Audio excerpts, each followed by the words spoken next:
स्वागत। देश विदेश में बैठे सारे दर्शकों का बहुत बहुत स्वागत करते हैं उन्होंने अपने प्रोग्राम गल्लां ते गीत दे विच मैं अमीगा।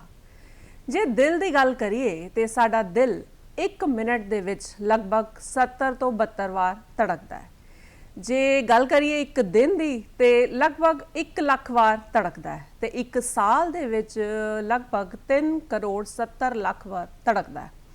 जे 1 मिनट ले कुछ मिनट ले कुछ सैकेंड ले साडा दिल धड़कना बंद कर दे तो करोड़ों रुपए साडे शायद इत्थे ही रह जान ते जिंदगी का कुछ पता नहीं। पर साडे विचों बहुत सारे लोग ऐसे ने जिहड़े दिल का ध्यान नहीं रखते। तो अज गल्लां ते गीत प्रोग्राम ते विच इसी खास विषय ते चर्चा होएगी, दिल दे रोग कारण ते निवारण। गलबात करने लिए स्टूडियो दे विच खास तौर पर मौजूद ने, बहुत बहुत स्वागत करते हैं डॉक्टर पवन सूरी जी का, दिल के रोगों के माहिर ने। डॉक्टर साहब बहुत बहुत तुहाडा स्वागत करते हैं। बहुत बहुत स्वागत है, थैंक यू वेरी मच। तो इत्थों प्रोग्राम की शुरुआत करते हैं कि दिल के रोगों की पहले गल करिए तो सब तो पहले यही जानते हैं कि दिल में कोई तकलीफ है, कोई समस्या है, दिल ठीक नहीं है, तो इस गल का पता कितना लगता है? देखिए, ऑन द लाइटर नोट, शुरुआत हम लाइटर नोट से ही करते हैं। तो जब दिल टूटने की कोई आवाज़ नहीं आती है, चाहे वो इमोशनल टूट जाए, चाहे वो एनाटॉमिकली टूट जाए, लेकिन जब दिल दर्द करता है तो सबसे बड़ा इंडिकेशन यही होता है कि भाई दिल में कोई प्रॉब्लम है। अब जो वो दर्द है वो बड़ा टिपिकल सा दर्द है। वो दर्द है कि वो नाभि से लेके नीचे वाले जबड़े तक कहीं पे भी आपको टाइटनेस लगे, वो बेसिकली दर्द नहीं होता, वो बेसिकली हैवीनेस होती है। ऐसे लगा होता है कि कोई वज़न रखा हो या कोई वो गला साफ़ करता रहता है या उसको लगता है कि भाई गैस कोई अंदर जमा हो रही है। तो सबसे पहले जो अगर हम बात करें तो पेशेंट को या इंसान को एक्सेप्ट करना ज़रूरी है कि मेरे को दिल की प्रॉब्लम है। जी जी। जो हम देखते हैं रूटीनली, हम देख लेते हैं कि रूटीनली नेग्लिजेंस है। वो कहते हैं कि ये नहीं, हार्ट की मेरे को कोई प्रॉब्लम नहीं आ सकती है, मेरे को हार्ट की प्रॉब्लम नहीं आ सकती, मेरे को गैस की प्रॉब्लम है। तो गैस के पीछे ही भागते रहते हैं। हमने कई बार देखा भी है कि गैस के पीछे ही भागते हैं, अल्टीमेटली हमारे पास जब पहुंचते काफ़ी लेट हो चुके होते हैं। बहुत सारी जेडे केसेस है ऐसे आते होंगे, ये बारे भी विस्तार नाल जानांगे। पर उस तो पहले ये जानते हैं कि दिल दियां किहड़ियां-किहड़ियां जिहड़ियां बीमारियां हैं वो हो जांदियां ने। ये डिपेंड करता है कौन सी एज की हम बात करें। अगर हम न्यू बॉर्न्स की बात करें, इन्फेंट्स की बात करें, जो नए बच्चे पैदा हो जाते हैं उनकी बात करें तो उनको हम कॉन्जेनिटल हार्ट डिजीज़ बोलते हैं, वो अलग ही चैप्टर है। उसके बाद एडोलसेंस में आ जाते हैं। एडोलसेंस में यूजुअली हम देखते हैं कि वैल्व की प्रॉब्लम हो, अब तो बहुत कम हो गया, जिसको हम रोमेटिक हार्ट डिजीज़ बोलते थे पहले, कि वो वैल्व्स को इन्वॉल्व करता है, वैल्व को लीक कर लेता है, उसकी वजह से प्रॉब्लम आ जाती है। या एरिथमियाज़ की प्रॉब्लम, जैसे आपने कहा कि दिल इतनी बार धड़कता है, कई जवानों में, कई यंग पीपल्स में जो है कि वो धड़कन काफ़ी तेज़ हो जाती है, तो वो भी एक अलग विषय है। एडल्ट्स की हम बात करें तो सबसे कॉमन जो है वो जो हार्ट अटैक की हम बात करें या कोरोनरी आर्टरी डिजीज़ जिसको हम बोलते हैं अपनी भाषा में, तो वो चीज़ें बहुत कॉमन है। और एल्डरली में फिर वेल्व्स की बात आ जाती है, जहाँ पे वेल्व की बात आती है। और पांचवी चीज़ जो है, जो हार्ट की जो हम तकलीफ देखते हैं, वो जो हार्ट का मसल है तो वो कमज़ोर हो जाता है, चाहे वो वायरल इन्फेक्शन हो, चाहे वो बैक्टीरियल इन्फेक्शन हो, चाहे कोई भी इन्फ्लेमेटरी डिजीज़ हो, तो उसकी वजह से भी प्रॉब्लम आ सकती है।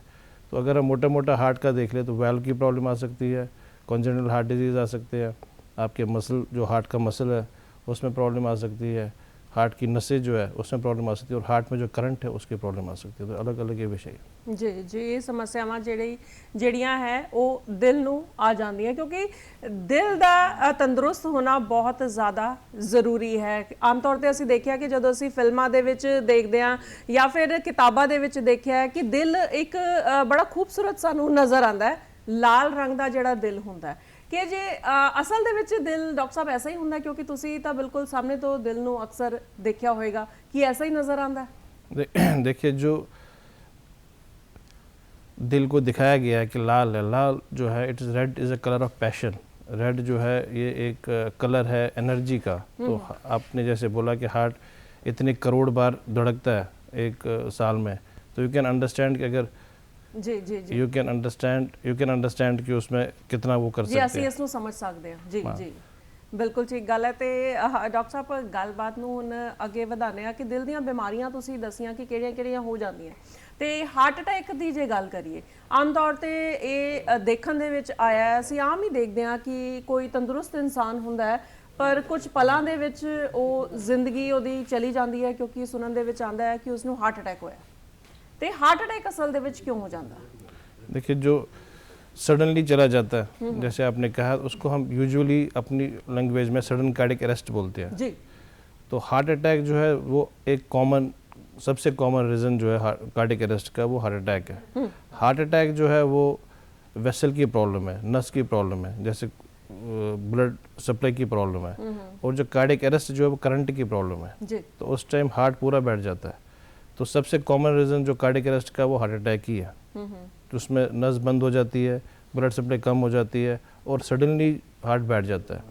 तो यूजुअली जो डेथ देखी जाती है हार्ट अटैक में वो पहले घंटे में ही देखती है, तो उसको हम गोल्डन आवर बोलते हैं। जी, जी। तो अगर फर्स्ट आवर जो सर्वाइव करेगा इंसान तो चांसेस है कि उसके बचने के चांसेस ज़्यादा है, लेकिन फर्स्ट आवर जो है वो बड़ा क्रूशल आवर है जी। पर ਤੁਸੀਂ ਕਿਹਾ ਕਿ ਪਹਿਲਾ ਘੰਟਾ ਜਿਹੜਾ ਹੈ ਉਹ ਬੜਾ गोल्डन आवर है। ਗੋਲਡਨ ਆ ਰਿਹਾ ਤੇ ਉਹਦੇ ਵਿੱਚ ਅਸੀਂ ਜੇ ਹਾਰਟ ਅਟੈਕ ਆਏ ਤੇ ਬਚਾ ਸਕਦੇ ਹਾਂ ਪੇਸ਼ੈਂਟ ਨੂੰ। ਤੇ ਫਰਸਟ ਏਡ ਜਿਹੜੀ ਹੈ ਉਹ ਕੀ ਹੋਣੀ ਚਾਹੀਦੀ ਹੈ? देखिए, फर्स्ट एड उसमें ये है कि सबसे पहले जो भी एनवायरनमेंट है, जिस एनवायरनमेंट में वो गिरे है या अटैक पड़ा है, तो उसको थोड़ा सा काम डाउन करना है, थोड़ा सा रिलैक्स करना है। जी। थोड़ा खांसी कर सकते हैं। वो खांसी से क्या है कि वो जो अंदर का प्रेशर है वो छाती का वो प्रेशर का बढ़ जाता है, तो थोड़ा सा क्लॉट स्लॉट आगे पीछे जा सकते हैं। जी। और उसके बाद जो एक सस्ती सी गोली आती है डिस्प्रिन, एस्प्रिन जो है वो 325 मिलीग्राम, वो खानी नहीं है, वो चबानी है। तो चबाने से क्या हो कि 4 में से एक बंदे को 25% उसकी एफिकेसी है। अगर 4 बंदों का हार्ट अटैक आ गया और उन्होंने 1 घंटे के अंदर या उसी टाइम उन्होंने डिस्प्रिन की एक गोली चबा ली तो 4 में से एक बंदा बच सकता है। जी। तो ये इनिशियल स्टेज का है। उसके बाद तुरंत आप हॉस्पिटल जाना चाहिए और हॉस्पिटल में ECG will be very important, ठीक है ना। तो उसमें ये नहीं करना कि भाई हम 10 मिनट में फ़र्क पड़ जाएगा, 20 मिनट में फ़र्क पड़ जाएगा, वेट नहीं करना चाहिए। तो आइडली ये चीज़ें करनी चाहिए। कई हम देखते हैं पेशेंट्स वो अपने हिसाब से जीभ के नीचे गोली रख लेते हैं, कहते हैं जी हमें इससे फ़र्क पड़ जाएगा, लेकिन उसका कोई ज़्यादा रोल नहीं है। जी। जी। वो सिर्फ पेन के लिए रिलीव कर लेगा, लेकिन मोटिलिटी में कोई फ़र्क नहीं पड़ना। मोटिलिटी में फ़र्क पड़ना सिर्फ डिस्प्रिन से और थोड़ा स्ट्रेस जो है वो कम करना। जी। जी। ਤੇ ਜਿਸ ਤਰ੍ਹਾਂ ਤੁਸੀਂ ਸਟੇजेस ਦੀ ਗੱਲ ਕੀਤੀ ਤੇ ਹਾਰਟ ਅਟੈਕ ਦੇ ਵਿੱਚ ਵੀ ਸਟੇजेस ਹੁੰਦੀਆਂ ਇਹਦਾ? यूजुअली हम स्टेजेस नहीं बोलते उनको कि हार्ट अटैक में यूजुअली स्टेजेस नहीं होती है, पर जो इंटेंसिटी होती है उसको हम डिफ्रेंशिएट कर सकते हैं। उस जो पहला स्टेज नहीं कह सकते, पर पहला जो लक्षण है उसको हम एंजाइना बोलते हैं। इसके भी 2 किस्म है, स्टेबल एंजाइना और अनस्टेबल एंजाइना। जी। जी। स्टेबल एंजाइना होता है कि नॉर्मली इंसान जो है, मान लो एक इंसान जो है वो 3 पौड़ियाँ चढ़ सकता है या 4 पौड़ियाँ चढ़ सकता है, और उसको लगता है कि जब अब 3 पौड़ी चढ़ने से मेरे को सांस फूल रहा है या मेरे को टाइटनेस हो रही है, जी। और वेट कर लेता है और उसको फ़र्क पड़ जाता है, तो उसको हम स्टेबल एंजाइना बोलते हैं। जी। 10 मिनट के अंदर उसको फ़र्क पड़ जाता है। अगर बैठे बैठे उनको दर्द शुरू हुआ या चलने पे उनको तकलीफ़ हो गई और 10 मिनट या 15 मिनट में फ़र्क नहीं पड़ा, 20 मिनट में फ़र्क पड़ा, तो उसको हम अनस्टेबल एंजाइना बोलते हैं। जी। और थर्ड स्टेज होती है कि जहाँ पे उनको दर्द हुआ और उसमें रिलीफ नहीं मिला आधे घंटे तक, तो उसको हम हार्ट अटैक बोलते हैं। जी। तो ये 3 सिम्टम्स हैं। हम स्टेजेस तो नहीं बोल सकते, पर सिम्टम्स है कि भाई हार्ट की प्रॉब्लम है। एक स्टेबल एंजाइना चलने पे हो जाए और एक बैठ जाए, उसके बाद उसको फ़र्क पड़ जाता है 10 मिनट के अंदर। अनस्टेबल एंजाइना होता है कि बैठे बैठे हो जाता है और उसको फ़र्क नहीं पड़ता है, 10, 15, 20 मिनट में फ़र्क पड़ जाता है, और आधे घंटे ज़्यादा रहे तो फिर हार्ट अटैक ही होता है। ਜੀ। ਤੇ ਇਹਨੂੰ ਮਤਲਬ ਜੇ ਅਸੀਂ ਇਦਾਂ ਦੇਖੀਏ ਕਿ ਮਾਈਨਰ ਅਟੈਕ ਹੈ ਜਾਂ ਮੇਜਰ ਅਟੈਕ ਹੈ, ਜਿੱਦਾਂ ਆਮ ਤੌਰ ਤੇ ਅਸੀਂ ਸੁਣਦੇ ਆ ਉਹ ਇਹੀ ਹੁੰਦਾ ਹੈ? नहीं, देखिए, माइनर अटैक और मेजर अटैक ये बेसिकली ये मिथ कहाँ से आ गई है, ये किसने क्रिएट किया टर्म्स? हमारी जो किताबें हैं जो हमने पढ़ी हुई है उसमें ऐसा कोई टर्म्स नहीं है कि माइनर अटैक। आप देखिए, एक्सीडेंट जो है, एक्सीडेंट बिल्ली से भी हो सकता है, जी। हाथी से भी हो सकता है, और दोनों जानलेवा हो सकती है। तो माइनर अटैक मेजर अटैक कुछ नहीं है। जी।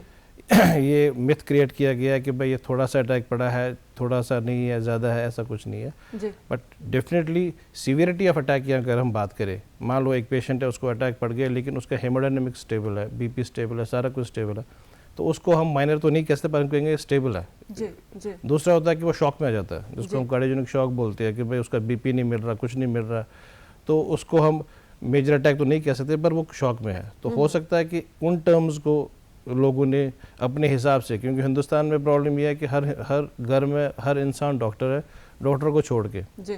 जी। तो उसमें क्या है कि उसमें मान लो अगर हम अपने घर की बात करें तो मेरी दादी जी तो मेरे को मानती ही नहीं है, तो वो पहले अब ट्रीट कर लेती है, फिर मेरे को बोलते हैं कि भाई मैंने ये दवाई खाई है। तो ये हर घर में, हमारे घर में भी सबके घर में है, तो हर इंसान डॉक्टर है हमें छोड़ के। तो इसीलिए उन्होंने अपने हिसाब से, अपने कन्विंस के हिसाब से टर्म यूज़ की है, minor attack, major attack. Otherwise हमारी लैंग्वेज में ऐसा कुछ नहीं, ऐसा ਜਿਹੜਾ ਹੈ ਕੁਝ ਨਹੀਂ ਹੈ। ਤੇ ਗੱਲਬਾਤ ਨੂੰ ਹੋਰ ਅੱਗੇ ਵਧਾਉਂਦੇ ਹਾਂ ਕਿਉਂਕਿ ਵਿਸਤਾਰ ਦੇ ਨਾਲ ਤੁਹਾਡੇ ਤੋਂ ਜਾਣ ਰਹੇ ਤੇ ਜਿਸ ਤਰ੍ਹਾਂ ਸ਼ੁਰੂਆਤ ਦੇ ਵਿੱਚ ਵੀ ਤੁਸੀਂ ਦੱਸਿਆ ਸੀ ਕਿ ਕਈ ਵਾਰੀ ਗੈਸ ਦੀ ਸਮੱਸਿਆ ਜਿਹੜੀ ਹੋ ਜਾਂਦੀ, ਪ੍ਰੋਬਲਮ ਹੋ ਜਾਂਦੀ ਹੈ ਤੇ ਉਹਨੂੰ ਹਾਰਟ ਅਟੈਕ ਸਮਝ ਲਿਆ ਜਾਂਦਾ ਹੈ ਤੇ ਕਈ ਵਾਰ ਸੱਚਮੁੱਚ ਉਹ ਹਾਰਟ ਦੀ ਹੀ ਸਮੱਸਿਆ ਹੁੰਦੀ ਹੈ ਜਿਹਨੂੰ ਅਸੀਂ ਇਹ ਕਹਿ ਕੇ ਭੁੱਲ ਜਾਂਦੇ ਆ ਕਿ ਨਹੀਂ ਇਹ ਗੈਸ ਦੀ ਪ੍ਰੋਬਲਮ ਹੈ, ਘਰ ਹੀ ਕੋਈ ਦਵਾਈ ਖਾ ਲੈਂਦੇ ਆ। ਤੇ ਇਹਦੇ ਵਿੱਚ ਫਰਕ ਨੂੰ ਕਿੱਦਾਂ ਸਮਝੀਏ? देखिए ये बड़ा इम्पोर्टेंट चीज़ है समझने के लिए कि भाई जो, जैसे मैंने पहले भी कहा कि जो ये दर्द है हार्ट की, ये एक कोई वो पिन पॉइंट दर्द नहीं होती है। मान लो अगर पेशेंट आपके पास आ जाता है और वो कहता है कि जी मेरे को दर्द है, तो सबसे पहले हम पूछते हैं कि भाई दर्द किस प्रकार के, हाथ से दिखा दो या उंगली से दिखा दो। अगर वो उंगली से दिखाता है कि उंगली से दिखाता है तो दैट मीन्स कि वो हार्ट की प्रॉब्लम नहीं है। जी जी।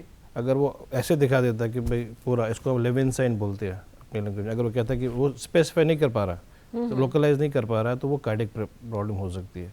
और कोई भी जो चेस्ट पेन है ये अम्बलाइकस से लेके नीचे वाले जबड़े तक कहीं पे भी आ सकती है, ज़रूरी नहीं कि लेफ्ट साइड ही हो या राइट साइड ही हो, बैक पे भी आ सकती है। जी जी। और थर्ड चीज़, अगर वो पेन के साथ स्वेटिंग आ रही है, पसीने आ रहे हैं, तो ये और स्पेसिफाई कर देता है कि भाई हार्ट की प्रॉब्लम है। क्योंकि जो गैस वाली प्रॉब्लम उसमें स्वेटिंग नहीं होएगी, स्वेटिंग होएगी, चेस्ट पेन होएगा, हैवीनेस होएगी, साथ में अगर उनको कोई सिनकपी हुई, नीचे गिर गए, वो भी कार्डियक के हिसाब से, कार्डियक के फेवर में ही जाता है। या उनको कोई पैल्पिटेशंस हो रही है, घबराहट हो रही है, तो ये सारी चीज़ें उसके फेवर में जा रही है rather than going towards the gas की प्रॉब्लम से। जी। ਤੇ ਇੱਕ ਇਹ ਵੀ ਸੁਣਨ ਦੇ ਵਿੱਚ ਆਇਆ ਨਾ ਕਿ ਹਾਰਟ ਸਿੰਕ ਹੋ ਗਿਆ, ਤੇ ਹਾਰਟ ਸਿੰਕ ਹੋਣਾ ਕੀ ਹੁੰਦਾ ਹੈ? ਵੀ ਹਾਰਟ ਅਟੈਕ ਹੀ ਹੁੰਦਾ ਹੈ ਜਾਂ ਮਤਲਬ ਫਰਕ ਕੀ ਹੈ ਇਹਦੇ ਵਿੱਚ? देखिए ये डिपेंड बेसिकली ये जो पेशेंट्स जो है ना वो अपने सिम्टम्स को अपने हिसाब से ही एक्सप्रेस करते हैं। जी। तो ये स्किल जो है ये डॉक्टर पे है कि वो उस सिम्टम्स को कैसे कर लेता है। जी। बड़े बड़े अलग अलग टर्म्स यूज़ करते हैं जो हमने सुनी भी नहीं होती है, वैसे टर्म्स करते हैं कि मेरा हार्ट खो गया, अब वहाँ कहाँ से ढूंढ ले वो हार्ट, है ना। तो जैसे मेरा हार्ट सिंक कर गया, अब कहाँ पे सिंक कहाँ कर गया वो नहीं, वो बेसिकली क्या होता है कि वो जैसे मान लो सिंक करना होता है कि बीट मिस हो जाना, ठीक है ना, कि मेरी कोई एक्टोपिक आ गया जिसको हम एक्टोपिक्स बोलते हैं, कि भाई एक एक्टोपिक आ गया उसके बाद हार्ट थोड़ा सा बैठ गया, वो उसको सिंकिंग फीलिंग आ जाती है। तो ये एरिथमियाज की तरफ ज़्यादा फेवर कर जाता है जी rather than towards the heart attack. ਜੀ। ਤੇ ਜਿਸ ਤਰ੍ਹਾਂ ਤੁਸੀਂ ਪਹਿਲੇ ਗੱਲ ਕਰ ਰਹੇ ਸੀ ਕਿ ਕਾਰਡੀਅਕ ਅਰੈਸਟ ਦੀ, ਤੇ ਕਾਰਡੀਅਕ ਅਰੈਸਟ ਜਿਹੜਾ ਹੈ ਉਹਨੂੰ ਕਿੱਦਾਂ ਅਸੀਂ ਸਮਝ ਸਕਦੇ ਹਾਂ? तो कार्डियक अरेस्ट एक ऐसी चीज़ है कभी भी किसी को भी हो सकती है, हम यहाँ पे बैठे हैं तो कोई पता नहीं है। कार्डियक अरेस्ट इज सडन, इसको हम सडन कार्डियक अरेस्ट बोलते हैं। इसके लिए कोई स्पेसिफिक कोई टेस्ट नहीं है क्योंकि ये पता नहीं कब किसको हो जाए। द ओनली थिंग इज़ कि हम इसमें देख सकते हैं एक इंसान जो है वो कितना प्रोन है towards a sudden cardiac arrest. For example अगर पेशेंट को ऑलरेडी हार्ट अटैक पड़ा है, इनिशियल एक हार्ट अटैक पड़ा हुआ पहले, ऑलरेडी स्टेंटिंग हुई है या बाईपास हुआ है, हार्ट की पंपिंग उनकी 35% से कम है जब हम इकोकार्डियोग्राफी कर लेते हैं, या उनका अगर होल्टर टेस्ट या ईसीजी करते हैं उसमें हम देखते हैं कि बीट्स मिस हो रही है, तो ये सारी इंडिकेशंस है कि ये पेशेंट जो है ये prone to sudden cardiac arrest है, तो हम उसको उसी हिसाब से दवाई दे देते हैं। जी जी। तो risk assessment very important, risk assessment for sudden cardiac arrest, specially अगर जब उनको हार्ट अटैक पड़ा होता है तो वो ज़रूरी है, उसके हिसाब से हम ट्रीटमेंट कर सकते हैं। ਉਹਦੇ ਹਿਸਾਬ ਨਾਲ ਜਿਹੜਾ ਹੈ ਉਹ ਟ੍ਰੀਟਮੈਂਟ ਹੁੰਦਾ ਹੈ। ਆਮ ਤੌਰ ਤੇ ਅਸੀਂ ਹੁਣ ਬੜੀ ਨਿਊਜ਼ ਸੁਣਦੇ ਆ ਕਿ ਜਿਮ ਦੇ ਵਿੱਚ ਵੀ ਕਈ ਵਾਰ ਜਿਹੜਾ ਹੈ ਕਾਰਡੀਅਕ ਅਰੈਸਟ, ਐਸੀ ਨਿਊਜ਼ ਸੁਣਨ ਦੇ ਵਿੱਚ ਆਈ ਹੈ ਕਿ ਐਕਸਰਸਾਈਜ਼ ਕਰਦੇ ਹੋਏ ਕਾਰਡੀਅਕ ਅਰੈਸਟ ਹੋ ਗਿਆ, ਜਾਂ ਫਿਰ ਸੈਰ ਕਰਦੇ ਹੋਏ ਜਾਂ ਕੋਈ ਹੋਰ ਭਾਰੀ ਕੰਮ ਕਰਦੇ ਹੋਏ ਕਾਰਡੀਅਕ ਅਰੈਸਟ ਹੋ ਗਿਆ। ਕਿ ਭਾਰੀ ਕੰਮ ਕਰਨ ਦਾ, ਭਾਰੀ ਵਰਜਿਸ਼ ਕਰਨ ਦਾ ਇਹਦੇ ਨਾਲ ਕੋਈ ਕੰਸਰਨ ਹੈਗਾ? देखिए इसमें ऐसा है कि इसमें जो हमने पिछले 2-3 साल में भी देखी है कि काफ़ी बड़ी सेलिब्रिटीज़, मतलब सेलिब्रिटीज जब आ जाते हैं टीवी पे तो सबकी नज़रें पड़ जाती है, अदरवाइज़ वो टिप ऑफ एन आइसबर्ग है। उस जो हम टीवी पे देख रहे कितने सडन कार्डियक अरेस्ट हुए हैं उससे कई गुना ऑन फील्ड हम देखते हैं जी। और रूटीन हम इमरजेंसी में भी देखते हैं, रूटीन हम कब्रों में भी सुन लेते हैं। तो मेन चीज़ उसका ये है कि सडन कार्डियक अरेस्ट जब हम जिम में देख लेते हैं या एक्सरसाइज कर लेते हैं, ये it is recommended that after the age of 40 अब मोस्ट लाइकली जिस हिसाब से हमारी जो इंडियन पॉपुलेशन है तो उनको जो हार्ट अटैक की संभावना है वो 10 साल पहले ही हो जाती है as compared to European countries. तो हो सकता है कि 40 की जगह 30 साल पे ही शुरू करना चाहिए कि उनकी इवेल्युएशन पहले होनी चाहिए कि whether they are fit for the gym और नॉट। अब होता क्या है कि एक इंसान रात को सो गया, सुबह उठ गया, कहता है जी आज मैंने इस सेलिब्रिटी के जैसे दिखना है, वो खड़ा हो गया और जिम जाना शुरू कर लिया विदाउट नोइंग कि उसके रिस्क फैक्टर्स कितने हैं। तो पहले रिस्क असेसमेंट इंपॉर्टेंट है, पहले उनको अपने रिस्क फैक्टर्स देखने चाहिए specially after the age of 30-35। उसके बाद दे शुड स्टार्ट स्लोली, ये नहीं कि एक ही दिन में जाके उन्होंने वहाँ पे गए और वेट लिफ्टिंग शुरू कर दी, कहते हैं नहीं मैं आज मैंने बाइसेप्स बनानी है तो मैंने आज 20-20 kg उठानी है, नहीं उठा सकते हो। ठीक है, you have to build with 2 kgs 5 kgs 10 kgs, उसके बाद ही शुरू कर सकते हो।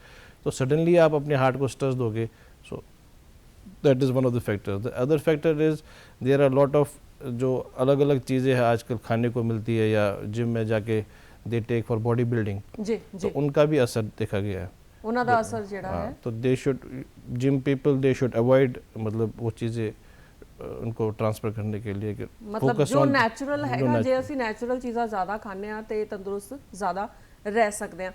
इसी तरह गल करांगे हार्ट फेलियर दी, ਤੇ ਹਾਰਟ ਅਟੈਕ ਬਾਰੇ ਤੁਸੀਂ ਸਾਨੂੰ ਦੱਸਿਆ ਤੇ ਹਾਰਟ ਸਿੰਕ ਬਾਰੇ ਵੀ ਤੁਸੀਂ ਸਾਨੂੰ ਸਮਝਾਇਆ ਕਿ ਇੱਕ ਹੀ ਟਰਮ ਜਿਹੜੀ ਹੈ ਉਹ ਸਾਡੇ ਵੱਲੋਂ ਹੀ ਬਣਾਈ ਗਈ ਹੈ। ਇਸ ਤਰ੍ਹਾਂ ਹਾर्ट फेलियर भी ਅਸੀਂ सुनिया, ਇਹ हार्ट फेलियर की है? देखिए हार्ट फेलियर जो है, हार्ट फेलियर जहाँ पे कॉमन लैंग्वेज में देखा जाए तो जब हार्ट फेल हो गया तो हार्ट फेलियर के सिम्टम सबसे पहले होता है कि सांस फूलना। अब पहले हम ये बोलते थे कि भाई जिसकी हार्ट की पंपिंग कम हुई है वही हार्ट फेलियर है, लेकिन अब हमने over the time we have also realise, हमने ये देखा है कि भाई जिनकी हार्ट की पंपिंग ज़्यादा भी हो, जिनकी हार्ट नॉर्मल भी हो, उनको भी हार्ट फेलियर के सिम्टम्स आते हैं। हमारी बुक्स में जो स्कोरिंग हम करते हैं उसको हम फ्रेमिंघम स्कोर कहते हैं, तो उसके हिसाब से हम हार्ट फेलियर को डिफाइन करते हैं कि कौन से ग्रेड के इसमें स्टेज आती है। हार्ट फेलियर में स्टेज आती है, स्टेज 1, 2, 3 और 4। हार्ट अटैक में नहीं आती, इसमें स्टेज आ जाती है। फॉर एग्जांपल स्टेज 1 ये होता है कि नॉर्मली इंसान जो चलता है उससे उतने पे सांस फूलना शुरू हो जाए जी। और स्टेज 4 होता है कि उसको बैठे बैठे सांस फूल जाए, और स्टेज 2 और 3 जो है उनके बीच में हो जाता है। तो उसके अलग अलग ट्रीटमेंट्स फिर हम उसी हिसाब से दे देते हैं। ਉਹਦੇ ਹਿਸਾਬ ਨਾਲ ਜਿਹੜਾ ਟ੍ਰੀਟਮੈਂਟ ਹੈ ਉਹ ਹੁੰਦਾ। ਹਾਰਟ ਅਟੈਕ ਤੋਂ ਬਚਿਆ ਜਾ ਸਕੇ ਜਾਂ ਹਾਰਟ ਫੇਲਿਅਰ ਤੋਂ ਬਚਿਆ ਜਾ ਸਕੇ, ਕਹਿੰਦੇ ਨਾ ਕਿ ਇਲਾਜ ਤੋਂ ਪਰਹੇਜ਼ ਬਿਹਤਰ। ਅਸੀਂ ਕੀ ਪਰਹੇਜ਼ ਰੋਜ਼ਮਰਾ ਦੀ ਜ਼ਿੰਦਗੀ ਦੇ ਵਿੱਚ ਕਰ ਸਕਦੇ ਹਾਂ ਕਿ ਦਿਲ ਦੀਆਂ ਬਿਮਾਰੀਆਂ ਤੋਂ ਅਸੀਂ दूर रहिए? देखिए दिल की बीमारी जो है ना वो, उसके लिए हमने सबसे इम्पोर्टेंट चीज़ जो है वो रिस्क फैक्टर असेसमेंट है। सबसे पहले हमने रिस्क फैक्टर्स देखने चाहिए।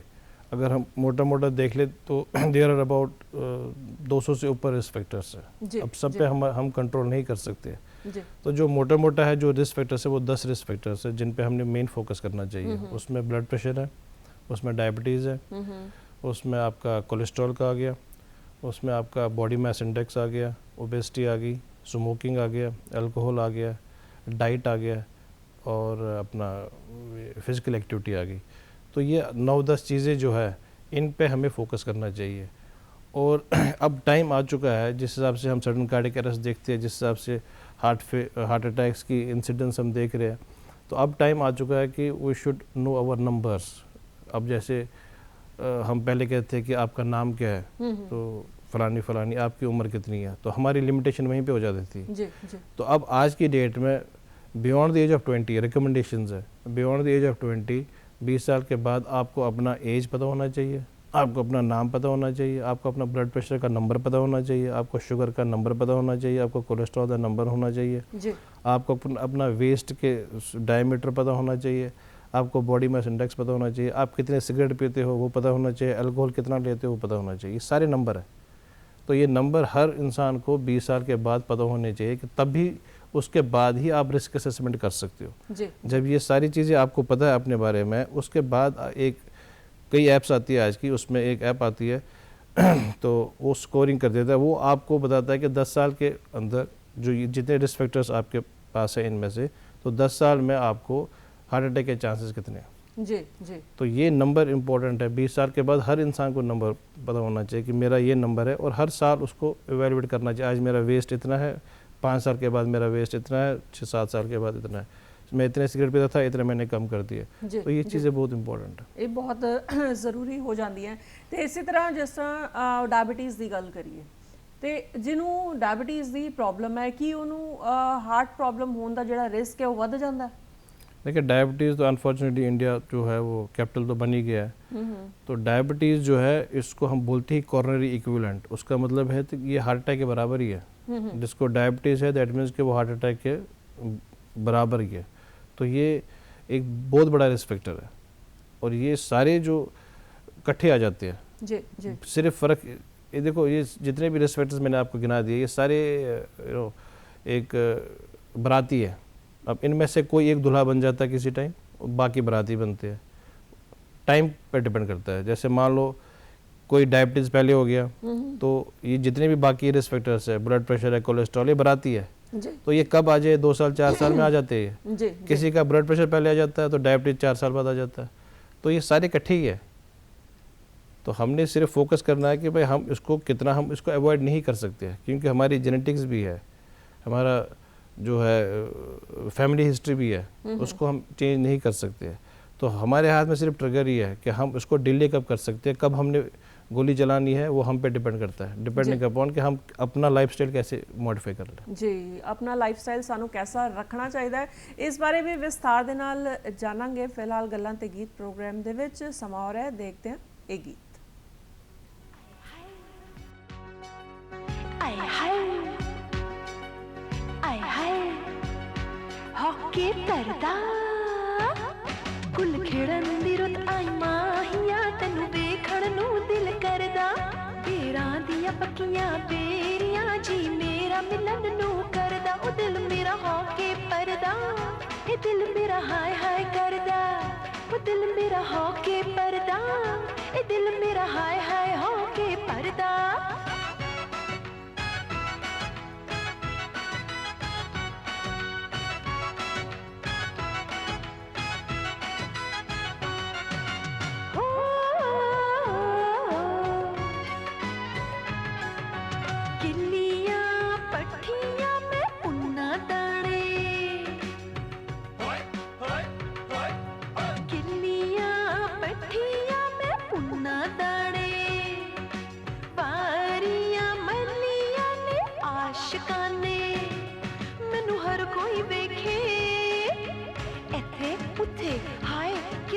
हर कोई देखे एक दिल मेरा होरे होके परदा ये दिल मेरा हाय हाय करदा वो दिल मेरा होके परदा ये दिल मेरा हाय हाय होके परदा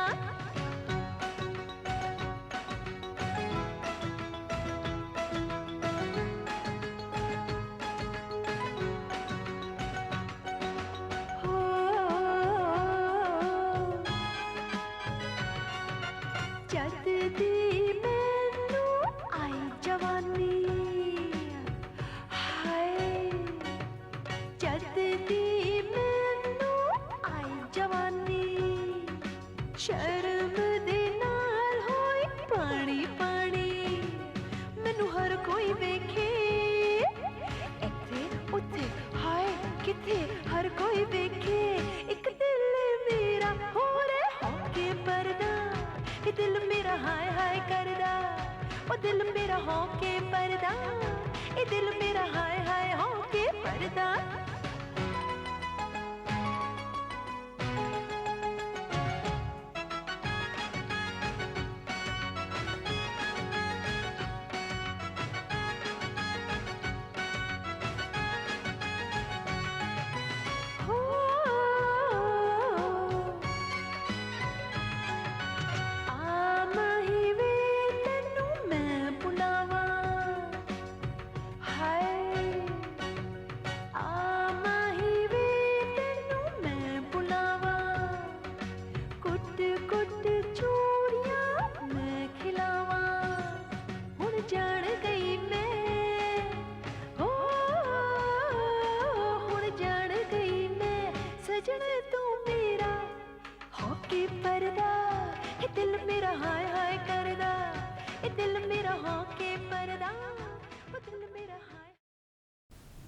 ਤੁਸੀਂ ਵੇਖ ਰਹੇ ਹੋ ਜੀ ਪ੍ਰੋਗਰਾਮ ਗੱਲਾਂ ਤੇ ਗੀਤ। ਡਾਕਟਰ ਪਵਨ ਸੂਰੀ ਜੀ ਸਟੂਡੀਓ ਦੇ ਵਿੱਚ ਮੇਰੇ ਨਾਲ ਨੇ। ਲਗਾਤਾਰ ਇਹਨਾਂ ਨਾਲ ਗੱਲਬਾਤ ਕਰ ਰਹੇ ਹਾਂ। ਦਿਲ ਦੇ ਰੋਗਾਂ ਦੇ ਮਾਹਿਰ ਹੈ, ਦਿਲ ਦੇ ਰੋਗਾਂ ਦੇ ਕਾਰਨ ਤੇ ਨਿਵਾਰਨ ਇਹਨਾਂ ਤੋਂ ਸਮਝ ਰਹੇ ਹਾਂ ਤੇ ਜਾਣਨ ਦੀ ਕੋਸ਼ਿਸ਼ ਕਰ ਰਹੇ ਹਾਂ। ਤੇ ਡਾਕਟਰ ਸਾਹਿਬ, ਹੁਣ ਇਹ ਤੁਹਾਡੇ ਤੋਂ ਜਾਣਦੇ ਹਾਂ ਕਿ ECG ਦੀ ਜੇ ਗੱਲ ਕਰੀਏ ਤਾਂ ECG ਸਾਨੂੰ ਕਦੋਂ ਕਰਾਉਣ ਦੀ ਨੌਬਤ ਆਉਂਦੀ ਹੈ? ECG जब आपको लगे, मतलब इंसान को लगे कि भाई मेरे को चेस्ट पेन हो रही है और डॉक्टर कहे कि भाई ECG करना चाहिए, तो ECG एक इम्पॉर्टेंट चीज़ है उस टाइम। वो इम्पॉर्टेंट इसलिए है क्योंकि ECG से ही हमें पता चले कि हार्ट अटैक पड़ा है कि नहीं पड़ा। 5 to 10% पेशेंट्स में जहाँ पे मान लो अभी अटैक पूरा पड़ा नहीं है या ECG में भी चेंजेस नहीं आ रही है, उनमें नॉर्मल आ सकता है। लेकिन 90% पेशेंट्स अगर इनको हार्ट अटैक है आया हुआ है तो उनका ECG अब नॉर्मल आ जाएगा।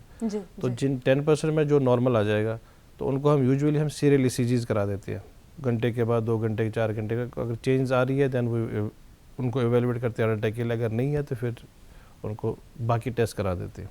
जी, मतलब ECG ਉਦੋਂ ਜਦੋਂ ਸਾਡੇ ਡਾਕਟਰ ਸਾਨੂੰ ਕਹਿਣ ਕਿ ਹੁਣ ਜ਼ਰੂਰੀ ਹੋ ਜਾਂਦੀ ਹੈ, ਉਸ ਵੇਲੇ ਜ਼ਰੂਰ ਕਰਾਣੀ ਚਾਹੀਦੀ ਹੈ। ਉਸ ਦੇ ਨਾਲ ਹੀ ਦਿਲ ਦੀ ਜਿਹੜੀ ਬਿਮਾਰੀਆਂ ਹੈ ਉਹਦੇ ਤੱਕ ਪਹੁੰਚਿਆ ਜਾ ਸਕਦਾ ਹੈ। ਤੇ ਡਾਕਟਰ ਸਾਹਿਬ, ਦਿਲ ਦੀ ਬਿਮਾਰੀਆਂ ਨੂੰ ਲੈ ਕੇ ਬਹੁਤ ਸਾਰੀਆਂ ਗੱਲਾਂ ਵੀ ਕਹੀਆਂ ਗਈਆਂ ਨੇ, ਮਿਥ ਵੀ ਨੇ। ਤੇ ਤੁਹਾਡੇ ਤੋਂ ਜਾਣਦੇ ਆ, ਇੱਕ ਇਹ ਕਿਹਾ ਗਿਆ ਹੈ ਕਿ ਜੇ ਪਰਿਵਾਰ ਦੇ ਵਿੱਚ ਕਿਸੇ ਨੂੰ ਦਿਲ ਦੀ ਬਿਮਾਰੀ ਹੈਗੀ ਹੈ ਤੇ ਅੱਗੇ ਉਹਨਾਂ ਦੇ ਬੱਚਿਆਂ ਨੂੰ ਵੀ ਹੋ ਸਕਦੀ ਹੈ। मतलब ਇਹ ਪਰਿਵਾਰਿਕ ਜਿਹੜੀ ਹੈ ਉਹ ਚੱਲਦੀ ਹੈ। ਕਿੰਨੀ ਕੁ ਸੱਚ ਹੈ ਇਸ ਗੱਲ ਦੇ ਵਿੱਚ? देखिए, अगर हम रिस्क फैक्टर्स की बात जैसे मैंने पहले की है, तो इसमें नॉन मॉडिफाइबल रिस्क फैक्टर्स भी आते हैं जिनको हम मॉडिफाई नहीं कर सकते हैं। जैसे एज है, उम्र हमारी बढ़ जाती है, चाहे हम कितना भी यंग दिखे, कुछ भी करें, तो जितनी एज बढ़ जाती है उतने रिस्क फैक्टर उतना हार्ट अटैक के चांसेस बढ़ जाते हैं। ये नॉन मॉडिफाइबल रिस्क, उसको हम चेंज नहीं कर सकते हैं। हम अपने जेंडर को चेंज नहीं कर सकते। जो मेल्स है वो more prone towards heart attacks है, जो फीमेल्स है वो कुछ हद तक, कुछ एज तक वो हार्ट अटैक से दूर रह सकते हैं, लेकिन कुछ एज के बाद उनका रिस्क भी बराबर हो जाता है। फैमिली हिस्ट्री, तो फैमिली हिस्ट्री भी नॉन मॉडिफाइबल रिस्क फैक्टर्स है। इसमें इसको हम चेंज नहीं कर सकते। मैं अपने जीन्स को चेंज नहीं कर सकता हूँ। जी जी। तो अगर मेरी फैमिली में यंग डेथ्स की हिस्ट्री है या हार्ट अटैक की हिस्ट्री है पुरानी, तो मेरे को चांसेस है कि वो चीज़ हो जाए। हम जैसे रिवॉल्वर की अगर हम बात करें, रिवॉल्वर में बुलेट्स जो है वो डली होती है। जो भगवान ने हमें भेजा है, उन्होंने हमें इसी हिसाब से भेजा है कि उसने बुलेट्स डाली है कि अगर मेरे फादर मदर को डायबिटीज़ है तो मेरे को वो एक बुलेट डली हुई है, हाइपरटेंशन है तो वो बुलेट डली हुई है। अब वो मैंने कौन सी बुलेट चलानी है वो मेरे पे डिपेंड करता है कि मैं अपने आप को फिजिकली कितना एक्टिव रखता हूँ, खाने पे कितना परहेज़ करता हूँ और इनको रिस्क फैक्टर्स को कितना अवॉइड करता हूँ। तो वो ट्रिगर मेरे हाथ में है। जैसे शास्त्रों में भी लिखा है, हर एक इंसान के लिखा हुआ कि भाई जो आता है किस्मत से आता है, लेकिन मेहनत भी कुछ चीज़ है, तो मेहनत भी बदल सकती है। तो ट्रिगर जो है वो हमारी मेहनत है। अगर हमारा मेहनत सही है, हम कोशिश पूरी कर रहे हैं, तो वो ट्रिगर कब दबाएंगे, 40 साल में दबाएंगे, 50 साल में, 60 साल में, वो हमारे हाथ में है। लेकिन वो बुलेट्स हम चेंज नहीं कर सकते, बुलेट्स तो अंदर ही रहेंगे। जी। तो डॉक्टर साहब, इस तरह ये भी कहा जाता है कि ਜਿਹੜੇ लोग मिठा ज़्यादा खाते ने, ਚੌਕਲੇਟਸ ਜ਼ਿਆਦਾ ਖਾਂਦੇ ਨੇ ਜਾਂ ਫਿਰ ਵੈਜੀਟੇਰੀਅਨ ਲੋਕ ਨੇ, ਇਹਨਾਂ ਲੋਕਾਂ ਨੂੰ ਦਿਲ ਦੀਆਂ ਬਿਮਾਰੀਆਂ ਘੱਟ ਹੁੰਦੀਆਂ। ਇਹ ਵੀ ਮਿਥ ਹੈ कि सच है इस गल ਦੇ ਵਿੱਚ? नहीं, ऐसा नहीं है कि मिठाई ज़्यादा खाने से तो हार्ट अटैक कम हो जाएगा। लोग तो सारा मिठाई का हलवा की ऐश हो जाएगी वो सारा कुछ करके, ऐसा कुछ नहीं है। हर एक चीज़ मॉडरेशन में करना है। जब हम छोटे होते थे तो हमारे पेरेंट्स या हमारे स्कूल के टीचर्स कहते थे कि भाई excess of everything is bad. तो हर एक चीज़ जो हम एक्सेस में करें तो वो अच्छी चीज़ नहीं है। चॉकलेट अच्छी चीज़ है, आपके मूड एलिवेशन के लिए अच्छा है। चॉकलेट आपके जो हार्मोन्स है, सेरोटोनिन और अदर हार्मोन्स जो है उनको रिलीज़ कर लेते हैं, जिनको हम हैप्पी हार्मोन्स बोलते हैं, मूड अच्छा कर देते हैं। तो एक रीज़न वो हो सकता है कि वो स्ट्रेस लेवल थोड़ा कम कर देते हैं। पर ये चीज़ ज़रूरी है कि अब हम कहेंगे भाई चॉकलेट हार्ट के लिए अच्छा है तो वो दिन में 2 किलो चॉकलेट ही खा ले, तो वो सेहत के लिए अच्छा नहीं है। मॉडरेशन इन एवरीथिंग, चाहे वो कुछ भी, कोई भी चीज़ हो, वो एक हमें अपना लेना चाहिए कि we should live to eat, we should not, है ना, तो we should eat to live and not live to eat. ਤੇ ਡਾਕਟਰ ਸਾਹਿਬ, ਇਸ ਤਰ੍ਹਾਂ ਹੀ ਹੁਣ ਜਿਸ ਤਰ੍ਹਾਂ ਠੰਡ ਦਾ ਮੌਸਮ ਚੱਲ ਰਿਹਾ, ਇਸ ਵੇਲੇ ਅਸੀਂ ਦੇਖ ਰਹੇ ਹਾਂ ਕਿ ਕੜਾਕੇ ਦੀ ਠੰਡ ਹੈ, ਧੁੰਦਾਂ ਵੀ ਪੈ ਰਹੀਆਂ ਨੇ, ਤੇ ਇਸ ਮੌਸਮ ਦੇ ਵਿੱਚ ਵੀ ਇਹ ਕਿਹਾ ਜਾਂਦਾ ਹੈ ਕਿ ਸੈਰ नहीं करनी चाहिए, दिल पे बुरा असर पैंदा है। देखिए, ठंड का जो मौसम होता है ना, विंटर सीजन जो है, ये अदरवाइज ऑल्सो, जो अगर हम ब्लड प्रेशर की बात करें, अगर पेशेंट ऑलरेडी दवाई ले रहा है तो इस मौसम में वो यूजुअली आता है कि भाई मेरा ब्लड प्रेशर और बढ़ रहा है, कंट्रोल में नहीं हो रहा, तो हमें दवाइयाँ बढ़ानी पड़ती है। तो ये विंटर सीजन जो है ये रिस्क फैक्टर है हार्ट अटैक्स के लिए, स्पेशली जो कोल्ड वेदर्स है।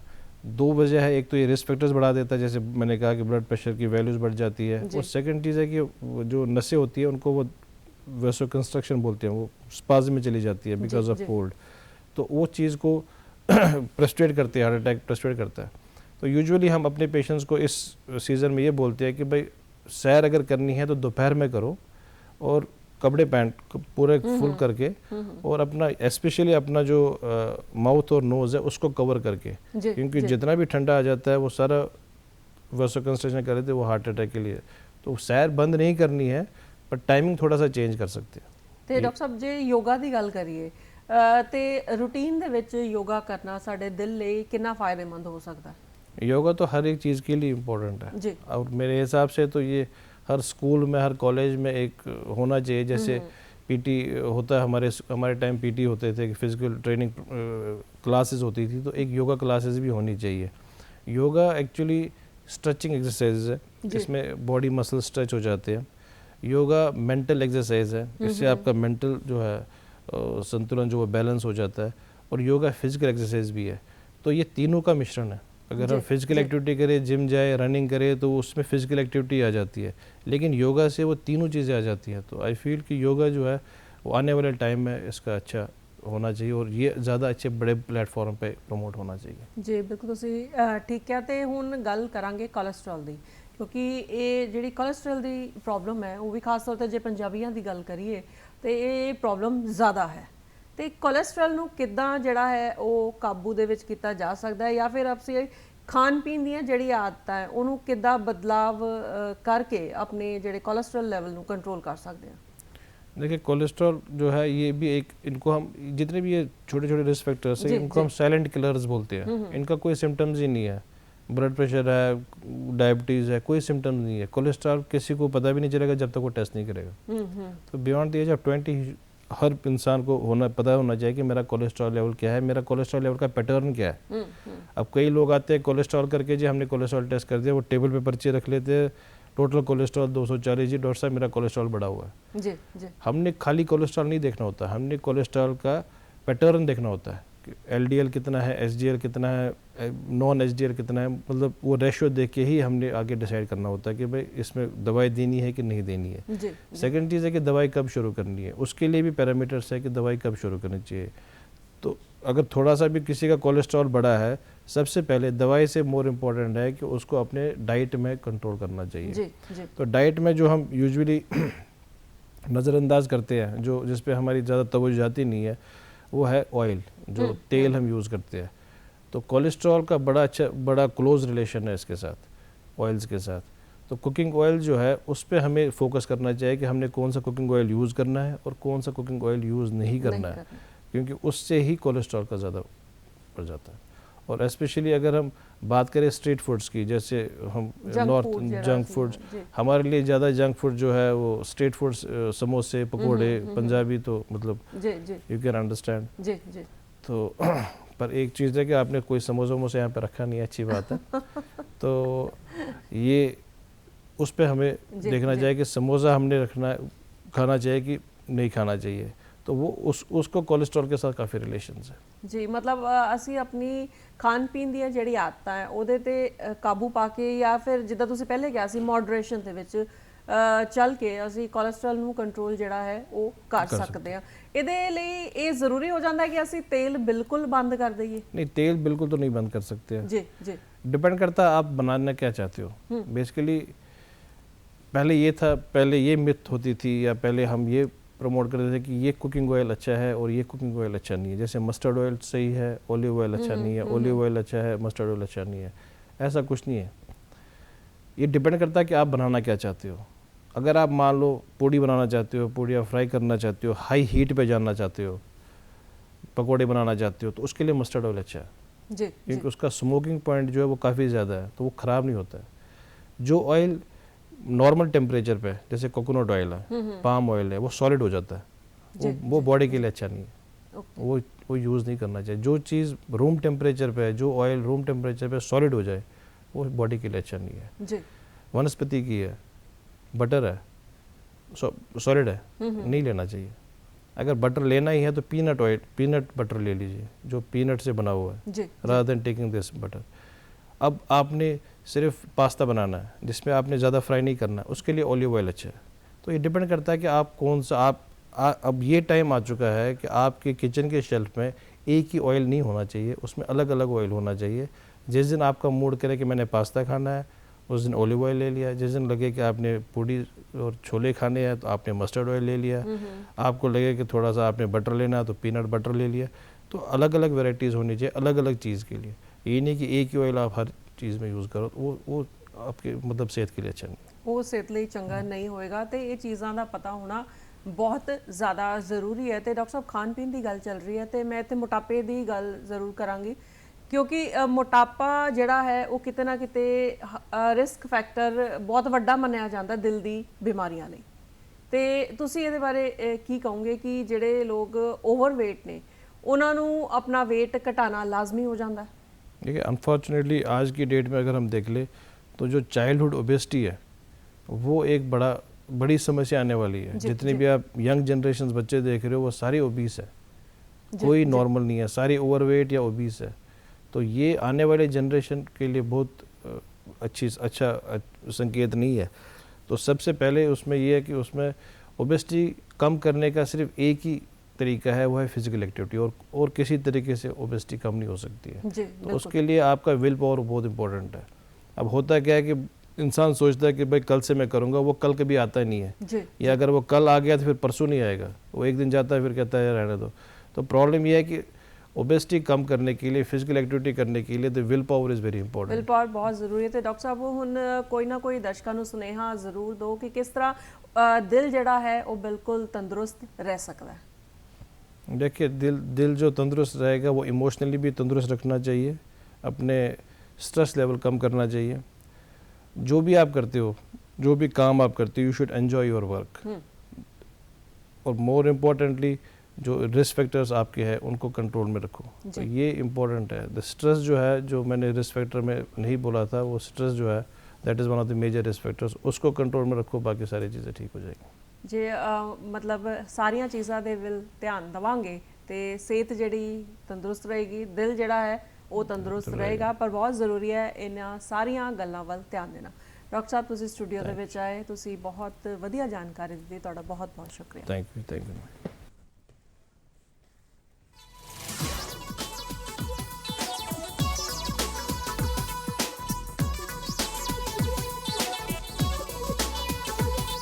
दिल चोरी साडा हो गया ओए की करिए दिल चोरी साडा हो गया ओए की करिए नैनों में किसी के खो गया ओए की करिए ओ मैडम तेरी चाल तेरे सिल्की बाल, अब मैं इससे ज्यादा क्या कहूँ, मैं नशे में टल्ली हो गया ओए की करिए दिल चोरी साडा हो गया ओए की करिए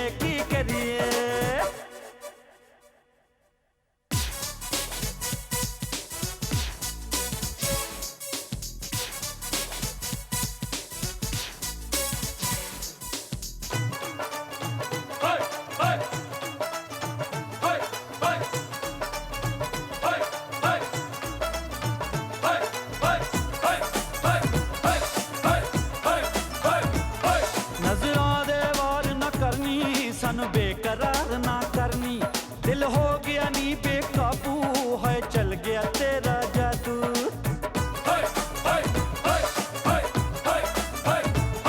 नजरों दे वार ना करनी, सन बेकरार ना